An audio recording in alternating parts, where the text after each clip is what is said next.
Halo adik-adik, teman-teman sekalian, ketemu lagi dengan video saya. Kali ini kita bahas teori relativitas Einstein dengan topik tensor metrik, gitu ya. Nah, kita langsung saja. Pada video saya sebelumnya, yaitu tentang konsep ruang dan jarak, sudah kita definisikan. Jadi sudah didefinisikan suatu metrik gitu ya, yang disimbolkan dengan G mu nu gitu dalam ruang waktu, yang didefinisikan sebagai perkalian dot antara E mu dan E nu begitu ya. Ini adalah suatu definisi. Nah, jadi yang ini disebut sebagai metrik gitu ya, atau tensor metrik, atau untuk lebih simpelnya sering hanya disebut sebagai metrik gitu ya, yang merupakan perkalian dot antara basis vektor begitu. Nah, abaikan dulu terkait dengan ini basis vektor kontravarian, terus apakah ini merupakan metrik yang bagaimana, nanti kita akan tunjukkan gitu ya. Di sini kita akan lihat dulu bahwa mengingat bahwa E mu dot E nu itu bersifat simetris, yaitu sama dengan E nu dot E mu gitu ya, maka otomatis kita akan dapatkan bahwa tensor metrik atau metrik itu juga bersifat simetri begitu ya. Ingat, metrik bersifat simetri begitu. Nah, jadi ini sering disebut sebagai komponen tensor metrik gitu ya. Jadi dia merupakan komponen dari tensor metrik. Nah, jika ini dibuat dalam suatu matriks ya, jadi kalau dalam matriks gitu,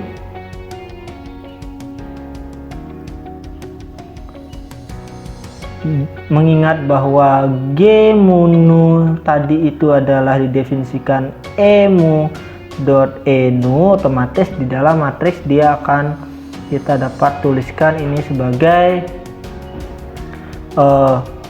kalau ini matriksnya E1 dot E1 gitu kan. Di sini E1 dot E2, kemudian sampai dengan E1 dot En gitu kan.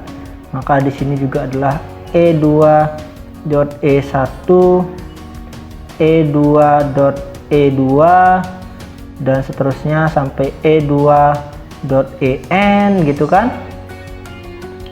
Maka ini juga nantinya kita dapatkan adalah En dot E1, En dot E2, dan seterusnya sampai En dot En. Nah, otomatis nanti kita bisa tuliskan bentuk metriknya itu adalah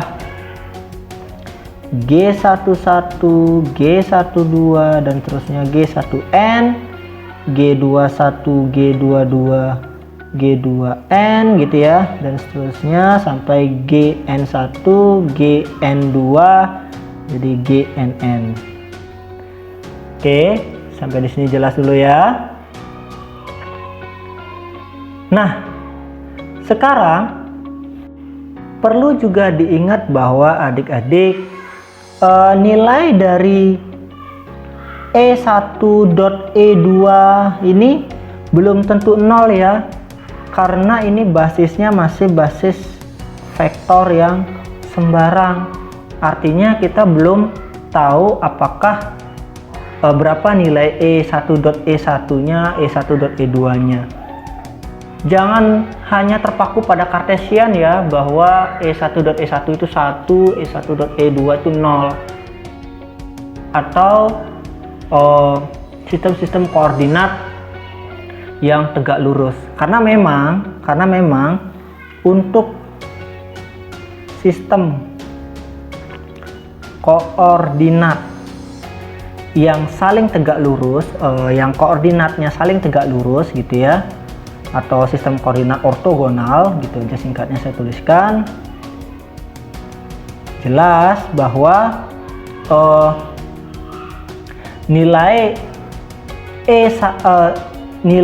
E1 dot E2 nya itu pasti 0, atau EMU dot EN nya EMU nya itu EMU dot ENU nya itu adalah bernilai 0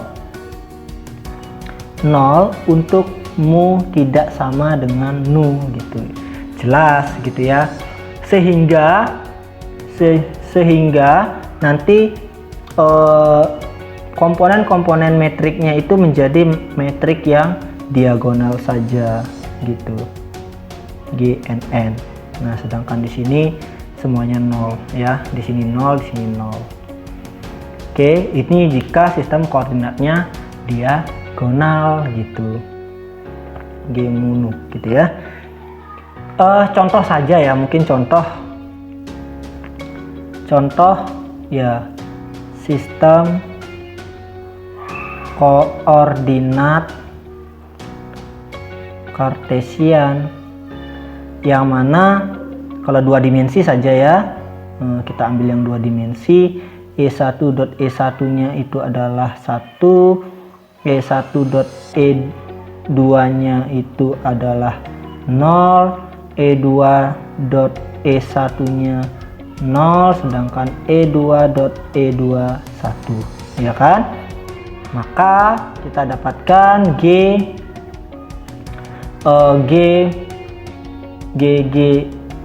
metriknya gitu ya, atau G mununya itu kita dapatkan adalah 1100.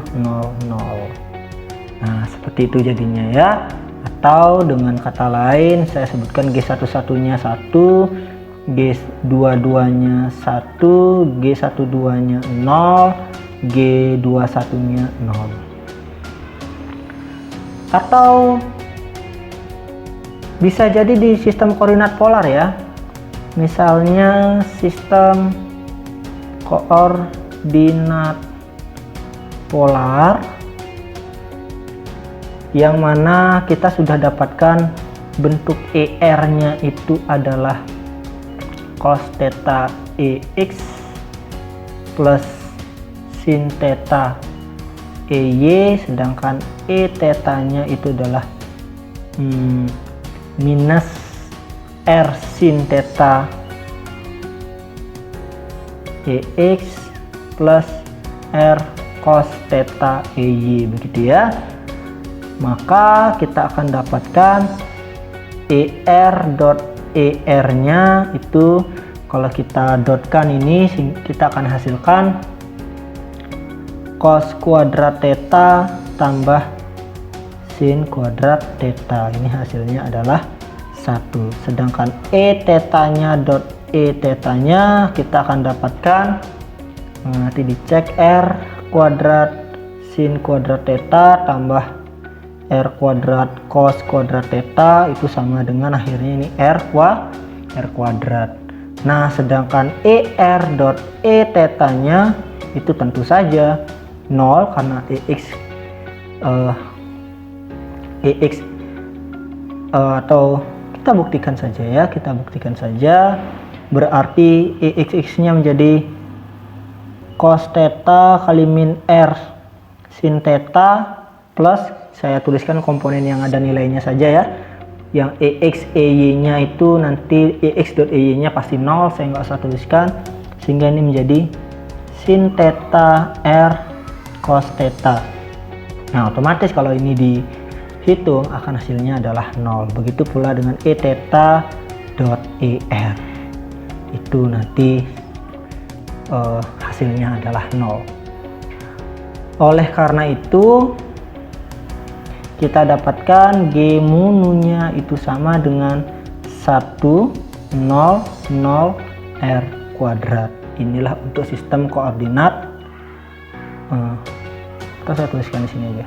G mu 100 R kuadrat untuk sistem koordinat polar.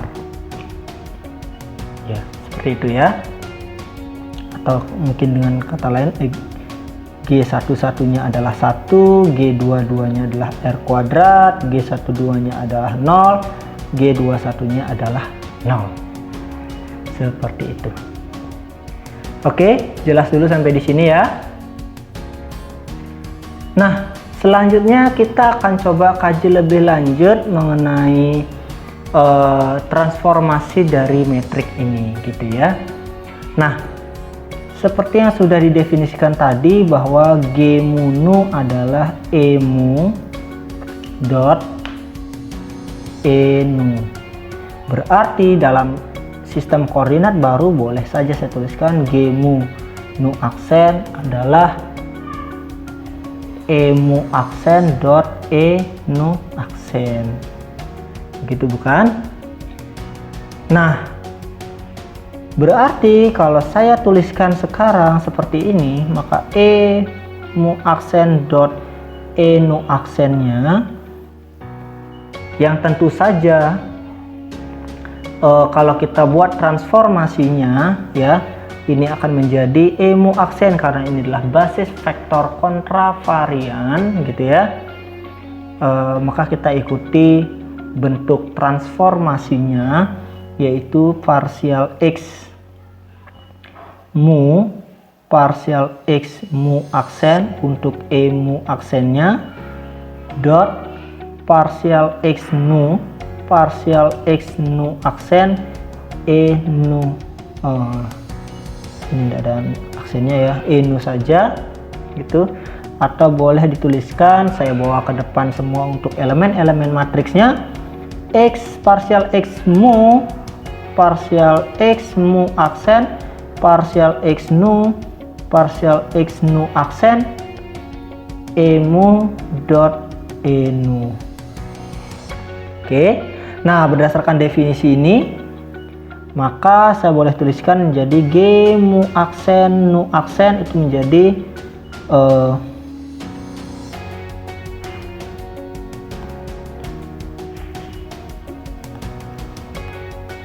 partial X mu aksen partial X nu aksen G mu nu. Kita dapatkan bentuk transformasi seperti ini gitu. Oke. Nah, sekarang perhatikan bentuk transformasi ini. Kalau kita ingat lagi pada video sebelumnya mengenai komponen tensor kovarian dan tensor kontravarian tentang tensor, maka jelas ini merupakan bentuk transformasi dari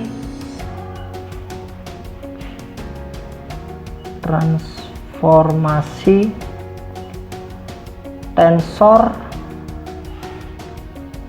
kovarian orde 2 gitu kan. Jadi inilah bentuk transformasi tensor kovarian orde 2 gitu. Nah, sehingga nanti ini disebut sebagai komponen metrik kovarian gitu ya. Jadi ini adalah komponen metrik kovarian gitu. Oke. Nah, tentu saja Anda perlu bingung. Ini kan dari basis vektor kontravarian kok jadi kovarian gitu. Anda usah bingung karena ini adalah definisi ya. Jadi definisinya seperti itu. Jadi mengenai apakah dia kovarian kontravarian ya dilihat dari bagaimana bentuk transformasinya begitu. Terlepas definisinya apa, yang jelas kita lihat bentuk transformasinya. Oke. Perlu diingat bahwa bagian ini tuh bukan 2 kali turunan ya, bukan turunan 2 kali. Tapi ini adalah perkalian dari 2 faktor gitu ya. Jadi yang bagian ini hubungannya untuk indeks mu-nya ini gitu ya. Sedangkan bagian ini adalah untuk indeks mu-nya ini gitu. Oke. Jelas ya. Nah, kalau kita bentang dalam komponen-komponennya, misalnya dalam 2 dimensi gitu ya, kita buat transformasi dari sistem koordinat kartesian menuju ke sistem koordinat polar gitu ya, maka kita akan dapatkan bentuk tensor metriknya untuk G11 aksennya itu tentu saja. Nah, ini sambil belajar untuk bagaimana menggunakan transformasi ini ya. Tentu saja ini adalah parsial karena ini mu-nya di sini gitu ya. Jadi yang berjalan adalah yang di atas gitu ya, yang berjalan. Maka ini menjadi parsial X1 aksen, parsial X1 aksen gitu ya. Nah, kemudian G11 gitu. Nah, kemudian harus dipilih satu yang berjalan dulu, misalnya indeks mu-nya dulu yang jalan. Berarti ini tetap X1 dulu. Parsial X1 aksen, parsial X2, ini parsial X1 aksen ya. Jangan X2 aksen karena ini masih satu aksen tetap gitu ya. X1 aksen G12 gitu ya, tambah parsial X.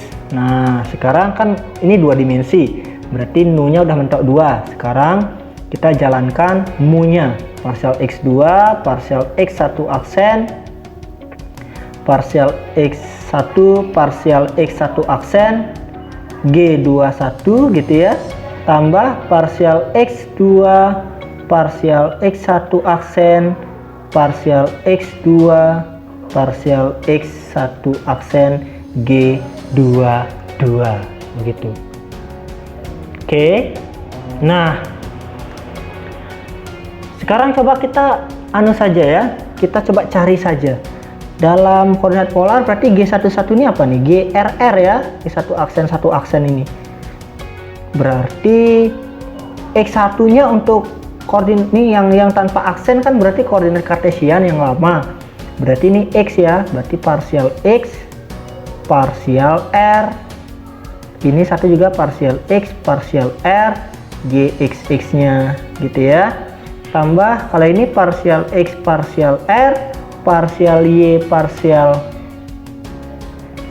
R gitu ya. Ini GXY gitu ya. Tambah parsial Y, parsial R, parsial X, parsial R, YX, tambah parsial Y, parsial R, parsial Y, parsial R, GYY. Nah, ingat bahwa dalam koordinat kartesian karena dia merupakan koordinat yang ortogonal, maka nilai GXY dan GYX-nya itu kan 0. Berarti yang tersisa hanya GXX dan GYY yang nilainya 1 gitu ya. Maka kita akan dapatkan bentuk GRR ini, GRR. Nah, sekarang X diturunkan terhadap R dengan catatan ingat X itu adalah R cos theta, Y-nya adalah R sinus theta. X turunkan terhadap R, hasilnya adalah cos theta. X-nya turunkan terhadap R lagi, hasilnya adalah cos theta lagi. GXX-nya nilainya 1 gitu ya. Tambah, oke ini 0, langsung saja tambah 0 juga yang YX-nya. Ya, yang GY-nya sekarang. Y-nya turunkan terhadap R. Kalau Y-nya turunkan terhadap R berarti dapatnya adalah sin theta. Kemudian yang ini sekarang turunkan terhadap R, dapatnya sin theta juga, dan GYY nya itu nilainya kan 1, sehingga kita dapatkan cos kuadrat theta tambah sin kuadrat theta sama dengan 1. Berarti nilai GRR nya 1. Perhatikan di contoh sebelumnya kita dapatkan G11 atau GRR nya adalah 1. Cocok ya? Oke. Nah, bagaimana untuk G theta-tetanya gitu ya? Nah, untuk G theta-theta atau berarti G 2 aksen gitu ya. Berarti inilah parsial X, ini anu ya, G11 tambah di sini G12 G12 gitu ya, tambah G21 tambah G22 gitu ya. Maka ini parsial X1 parsial X2 aksen. Ingat ya, bentuk transformasinya jangan sampai bingung ini ya. Jadi yang di bawahnya ini tetap gitu ya, sesuai dengan indeksnya ini. Yang berjalanlah indeks atas, tapi dijalankan satu-satu. Kalau nu aja dulu berarti mu-nya tetap, nu-nya jalan sampai mentok sesuai dimensinya, baru jalankan mu-nya kembali. Sehingga kalau 2 dimensi otomatis ada 4 suku. Kalau 3 dimensi ya 9 suku gitu ya. Oke, kita lanjutkan ya. Ini parsial X1 parsial X2 aksen. Berarti ini parsial X1 parsial X2 aksen, parsial X2 parsial X2 aksen gitu kan. Berarti inilah parsial X2 parsial X2 aksen, parsial X1 parsial G2 aksen, parsial X2 parsial X2 aksen, parsial X2 parsial X2 aksen. Sehingga kita dapatkan ini turunan X terhadap, berarti ini sama aja dengan G theta-theta ya. Parsial X parsial theta, parsial X parsial theta, G11 nya nilainya 1 gitu ya. Nah, saya langsung aja 0 karena G12 nilainya 0, G21 nilainya 0, sehingga dikalikan apapun pasti 0. Saya langsung ke sini, berarti ini parsial Y parsial theta, parsial Y parsial theta, G22. Mari kita turunkan X nya, turunkan terhadap theta, maka kita dapatkan adalah R sin theta dikali R sin theta dikali 1 gitu ya, tambah 0 nya saya tidak tulis lagi. Y nya R sin theta diturunkan terhadap X nya R cos theta ya, berarti ini minus ya, minus dikali minus gitu ya. Nah, ini adalah R cos theta dikali R cos theta dikali 1, sehingga kita dapatkan hasilnya adalah R kuadrat sin kuadrat theta tambah R kuadrat cos kuadrat theta. Maka ini G theta-theta kita dapat hasilnya R kuadrat. Nah, cocok lagi ya kayaknya ya dengan, nah ini dia, cocok lagi ya gitu. Kita lakukan transformasi menggunakan transformasi tensor gitu ya. Oke, sampai sini jelas ya cara menggunakannya. Good. Nah, bagaimana untuk G theta R? Apakah yakin hasilnya 1? Oke, bisa kita hitung ya. Coba aja ya. Bagaimana kalau G12 atau sama dengan G R theta gitu ya. Maka ini tentu saja adalah 1 aksen 2 aksen gitu ya. Berarti ini adalah parsial X1 parsial X1 aksen, begitu jadinya. Parsial X1 parsial X2 aksen gitu ya. Ini G11. Hati-hati ya, ini selalu mengikuti. Kalau ini 1 aksen, ini 1 aksen, 2 aksen, ini 2 aksen. Yang atasnya mengikuti yang G-nya ini, indeksnya ya. Oke, tambah. Nah, sekarang ini apa ini? G12 ya. Kalau G12 ini parsial X1, ini parsial X2. Yang di bawahnya ngikuti ini. 1 aksen, 2 aksen, parsial X1 aksen, parsial X2 2 aksen begitu. Nah, sekarang ini G21, ini adalah G22 tambah ya. Maka ini adalah partial X2 partial X1 gitu ya. Partial X1 aksen, partial X2 aksen, partial X2, partial X1 aksen, partial X2, partial X2 aksen. Oke. Nah, untuk yang G21, G12 kan udah pasti 0 ya, kartesian ya, karena koordinat lamanya kartesian. Saya tuliskan aja yang ada ya. Berarti inilah partial X, partial R, partial X, partial theta dikali dengan 1, langsung saja G11 nya, tambah langsung saya yang ini ya, partial partial Y, partial R, partial Y, partial theta kali 1.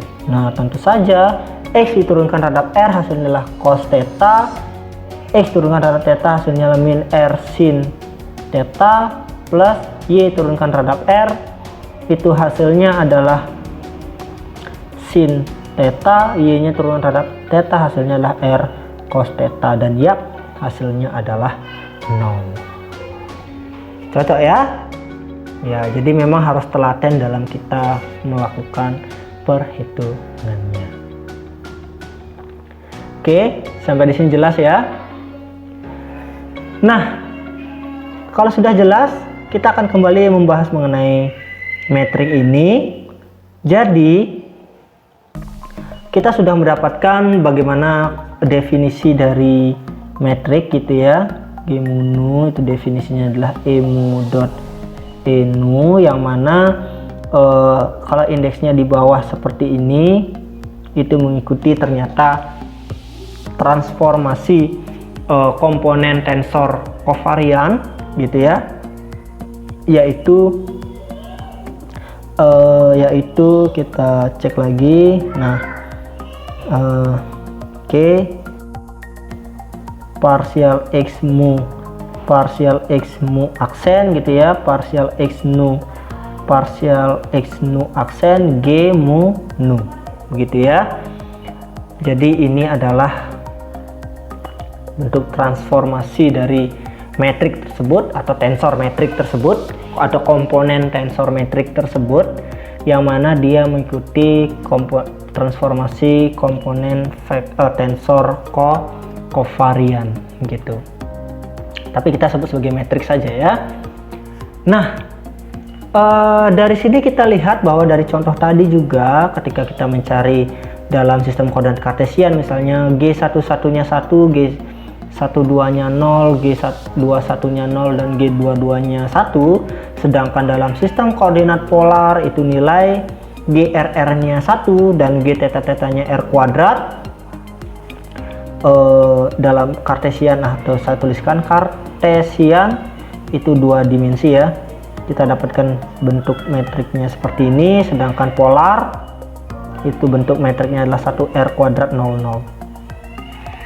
Dari sini kita lihat bahwa metrik itu bisa dikatakan identitas dari suatu sistem koordinat gitu ya.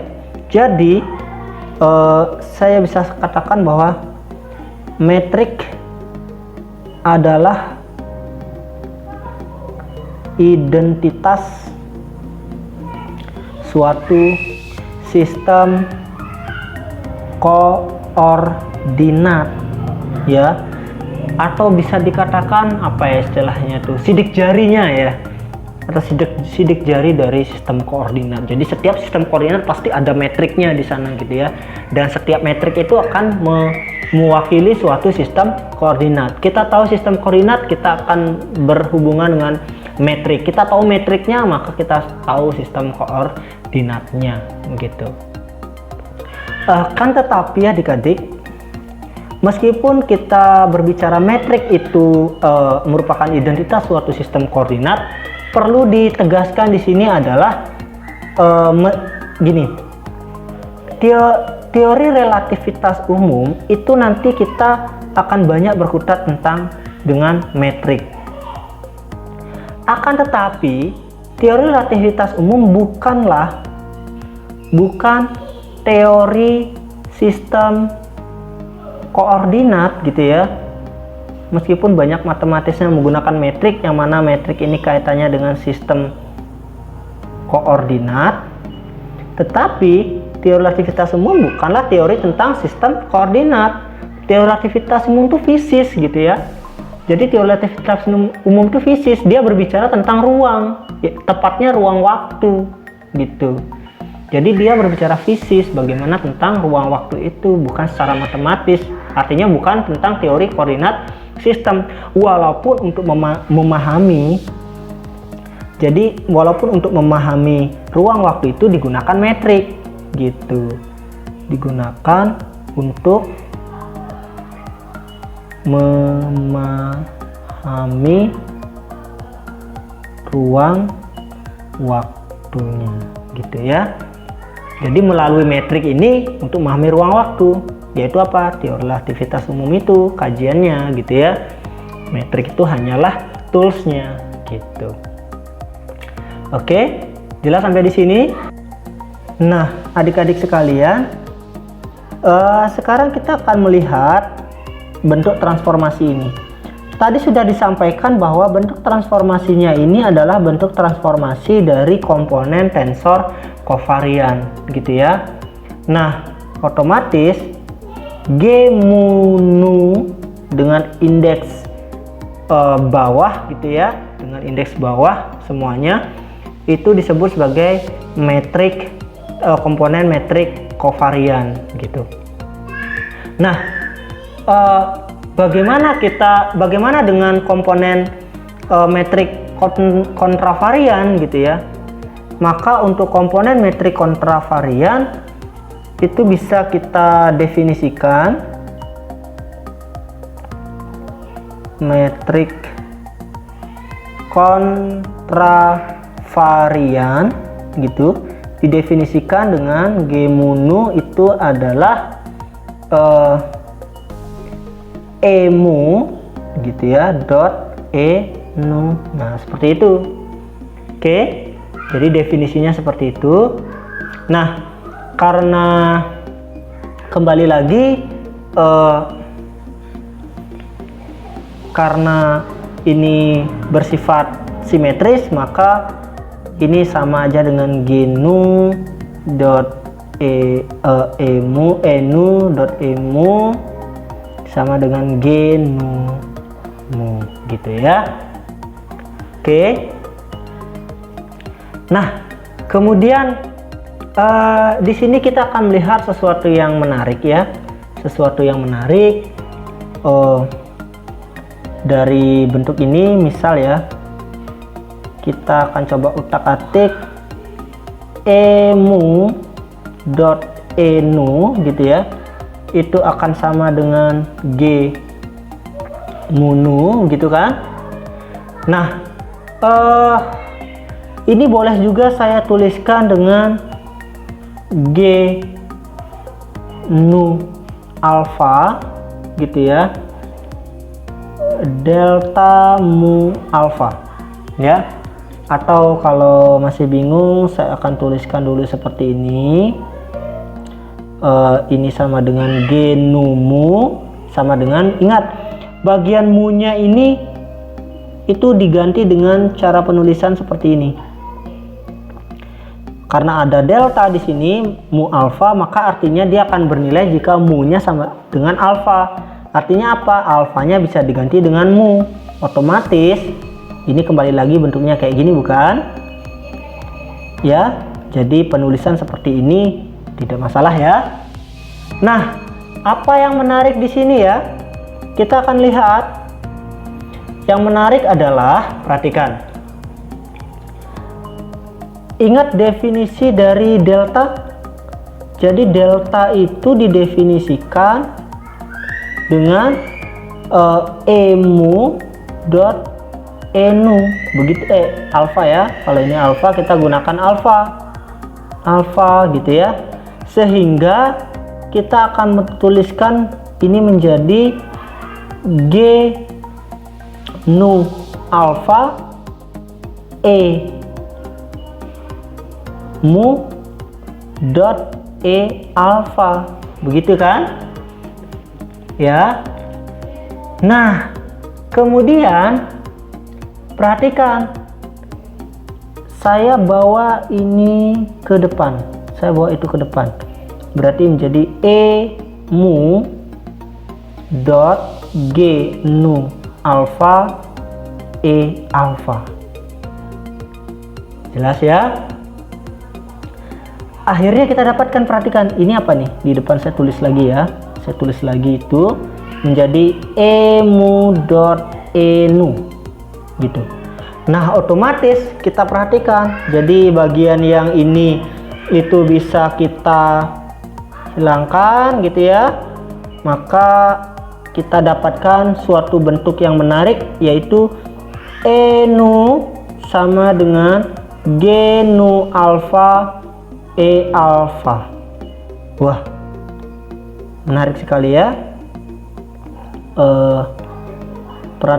Menarik sekali yang ini. Saya buat turun saja. Nah, apa ya maksudnya ini ya? Perhatikan adik-adik. Ini tanda panah ya. Perhatikan adik-adik. Ini indeksnya atas gitu ya, kemudian sedangkan sama dengan ini indeksnya bawah, kemudian nih alfa. Nah artinya ini tiada lain adalah proses menaikkan indeks, itu menaikkan indeks ya. Jadi ternyata metrik itu juga bisa berfungsi untuk menaikkan indeks gitu. Oke, menarik ya. Nah selanjutnya kita akan buat lagi, kita akan utak-atik lagi ya. Misalnya kita buat dari G mu nu G nu alpha ya, kita lihat dari sini ya. Nah berdasarkan definisi dari G itu, maka G mu nu, maka yang ini G nu alpha kita bisa tuliskan G nu E nu dot E alpha gitu ya. Nah otomatis yang bagian ini, perhatikan itu menjadi proses penaikan indeks gitu ya. Jadi yang mu akan naik indeksnya, bisa dituliskan G nu mu E mu dot E alpha, sehingga ini akan menjadi bagian ini itu akan menjadi E nu gitu ya, akan menjadi E nu karena sudah dinaikkan indeksnya. Ingat, kalau sudah dinaikkan indeksnya, ini mu dia hilang, sisanya tinggal nu gitu ya, seperti ini. Jadi kalau ini alpha, maka jadinya adalah E nu gitu ya. Itu cara menaikkan indeks, sehingga ini menjadi E nu dot E alpha. Nah sesuai definisi, maka ini akan menjadi delta nu alpha, yaitu apa ini, G mu nu G nu alpha. Nah jelas ya, jika metrik ini dengan indeksnya nu-nya ini sama, maka dia akan menjadi delta mu alpha. Oh ini delta mu alpha ya. Sebentar, kita cek. Oh ya, di sini yang kurang tepat. Di sini seharusnya karena ini nu, maka ini adalah nu gitu ya. Berarti ini adalah nu, maka ketika dinaikkan ini saya tetap aja tuliskan dengan G mu nu, maka dinaikkan ini menjadi E mu gitu ya. Karena nu-nya hilang, tinggal mu. Ah, benar. Berarti ini akan menjadi mu alpha. Nah, sekarang mulai perhatikan. Jadi kalau nu-nya ini sama, maka ini akan menjadi tinggal nu mu alpha saja. Gitu, menjadi delta mu alpha ya. Nah, Apa konsekuensinya dari ini gitu? Konsekuensi dari bentuk ini adalah jika sistem koordinat itu ortogonal, berarti G mu alfa itu sama dengan 0 untuk mu yang tidak sama dengan alfa, gitu ya. Oke, berarti ini akan menjadi, karena nu-nya harus sama dengan alfa atau mu-nya sama dengan nu, gitu ya. Berarti akan kita dapatkan G mu G nu sama dengan ini nu-nya, maka ini delta mu nu, gitu ya. Oke, atau kita langsung saja nih buat sama dengan 1. Dari sini kita akan mendapatkan G mu-nya itu sama dengan 1/G nu, atau karena ini indeks dummy boleh aja saya ganti dengan mu. Maksudnya di sini adalah bahwa kalau kita ingin mencari komponen tensor metrik kontravariannya dengan diketahui komponen tensor metrik kovariannya, maka komponen metrik kontravariannya dapat kita cari dengan 1/, dari komponen metrik kovariannya, dengan catatan sistem koordinatnya itu adalah ortogonal. Nah, sebagai contoh dalam sistem koordinat polar kita ketahui bahwa GRR-nya dalam sistem koordinat polar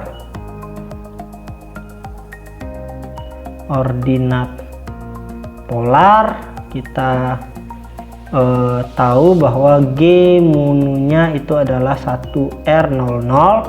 Nah, dari sini kita dapatkan, karena ini adalah ortogonal, maka G mu-nya untuk komponen metrik kontravariannya itu didapat dengan 1/G mu, gitu ya. Nah, itu otomatis akan kita dapatkan 100, ini R kuadrat ya, 1/R kuadrat. Nah, kayak gitu. Oke, sampai di sini jelas ya. Nah, kalau sudah jelas, berarti cara mendapatkan komponen metrik kontravarian atau hubungan antara yang kontravarian dan kovarian sudah ketemu asal sistem koordinatnya ortogonal ya. Nah, kalau misalnya tidak ortogonal, maka harus dicari satu-satu dengan menaikkan indeksnya, gitu. Selanjutnya kita akan cek dulu ya. Tadi sudah kita dapat yang menaikkan indeks. Kita akan coba melihat bagaimana proses penurunan indeksnya. Nah, kalau kita lihat bahwa suatu vektor dapat didekomposisi dengan U alfa, E alfa, ini adalah dekomposisi kovariannya, gitu ya. Atau bisa juga didekomposisi dengan kontravariannya, gitu. Oke. Kita kalikan kedua dengan E mu, ini akan dapatkan U alfa E alfa dot E mu, gitu ya, sama dengan U alfa E alfa dot E mu, gitu kan. Nah, perhatikan adik-adik, bagian ini itu akan menjadi delta, sehingga ini menjadi U alfa delta alfa mu, gitu ya. Sedangkan bagian ini sesuai definisi akan menjadi metrik, sehingga ini menjadi U alfa G alfa mu. Atau akhirnya boleh saya tuliskan ini menjadi G alfa mu U alfa, gitu ya. Atau boleh juga dituliskan dengan G mu alfa U alfa. Nah, di sini bagian ini karena ini adalah delta alfa mu, berarti akan bernilai jika alfanya sama dengan mu, maka kita ganti alfanya dengan mu dan ini nilainya 1, gitu ya. Maka ini akan menjadi U mu, atau ini menjadi ungu, sehingga kita dapatkan bagaimana proses untuk menurunkan indeksnya gitu ya. Jadi ini adalah proses menurunkan indeks gitu ya. Oke, sampai di sini jelas ya. Nah, akhirnya kita dapatkan bagaimana proses menurunkan dan menaikkan indeks gitu ya. Yaitu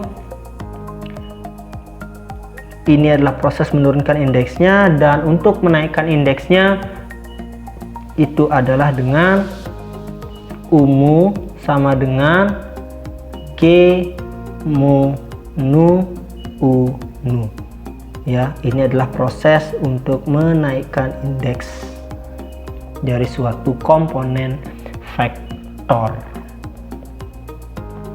Oke, jelas sampai di sini.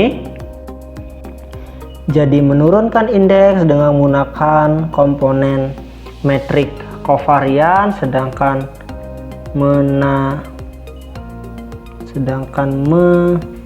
menaikkan indeks itu dengan menggunakan komponen metrik kontravarian gitu ya.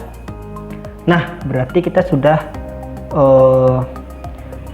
lebih familiar dengan komponen metrik kovarian dan komponen metrik kontravarian. Sekarang kita akan kaji terkait dengan komponen metrik campuran gitu ya. Nah, kita akan cek dulu dari definisi perkalian dot dua buah vektor, misalkan vektor U didotkan dengan vektor V gitu ya. Pada video saya tentang konsep ruang dan jarak itu sudah kita bahas panjang lebar mengenai perkalian dot ini, dan yang mana ternyata perkalian dot ini atau konsep jarak itu melibatkan metrik, yaitu apa? G mu nu U mu V nu begitu ya. Nah, berdasarkan konsep penurunan indeks, menurunkan indeks, maka perhatikan yang di bagian ini, maka ini akan menjadi menurun indeksnya menjadi apa? U nu V nu begitu ya. Akan menjadi U nu V nu. Atau bisa juga dituliskan gitu ya, bisa juga dituliskan dengan U mu V nu, boleh juga seperti itu gitu ya. Nah, kenapa bisa? Ya, kita tahu bahwa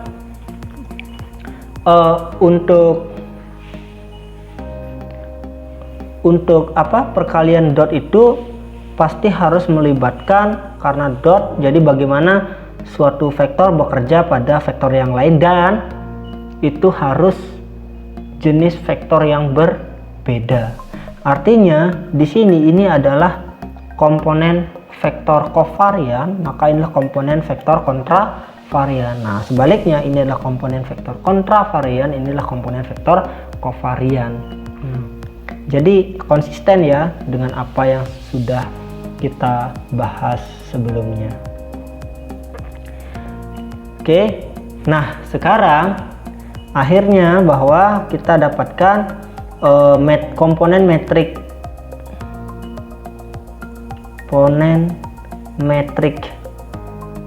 campurannya. Kita dapatkan yaitu dengan G mu nu ya, didefinisikan ya E mu dot E nu gitu ya. Yang mana dari sini sih kita sudah tahu bahwa ini sebenarnya delta mu nu, maka dari itu jelas bahwa G mu nu itu adalah delta mu nu gitu. Oke, yang mana kembali lagi bahwa komponen metrik tensor metrik ini merupakan memiliki dua indeks, yang artinya tensor metrik adalah tensor orde 2 gitu ya. yang memiliki fungsi yang tensor metrik ini memiliki fungsi yang pertama berkaitan dengan perkalian dot, itu tentang konsep jarak, dan yang kedua itu bisa digunakan untuk menaikkan maupun menurunkan indeks, gitu ya, seperti yang kita dapatkan di sini. Oke, jelas ya mengenai tensor metrik ini dan fungsinya sampai di sini, gitu ya. Nanti metrik ini akan sangat banyak berfungsi dalam bahasan-bahasan kita selanjutnya.